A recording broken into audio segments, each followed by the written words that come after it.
Jeshi la polisi mkoa wa Mwanza linaoshikilia wahamiaji haramu 14 raia wa Burundi waliokamatwa wakiwa wameingia nchini kinyume na sheria kwa kutumia magari mawili tofauti ya abiria.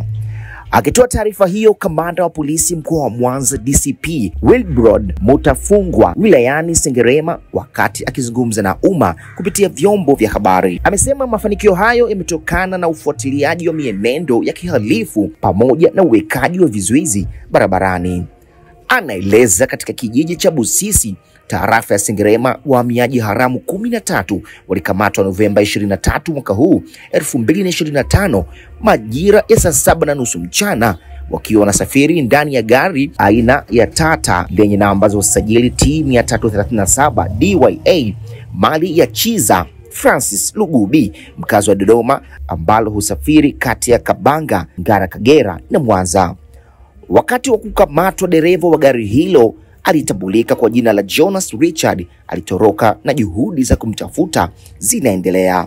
Watuhumiwa wengine waliokamatwa kwa tuhuma za kuhusika katika usafirishaji wa wahamiaji hao ni Mustafa Emil mwenye umri wa miaka 24, fundi magari na mkazi wa Kahama, Shinyanga, pamoja na Pendo Matembere mwenye umri wa miaka 36, kondakta na mkazi wa Nyegezi, Mwanza. Baada ya mahojiano, ilibainika kuwa wahamiaji hao waliingia nchini kupitia mpaka wa Kabanga mkoani Kagera mnamo Novemba 22 mwaka huu 2025.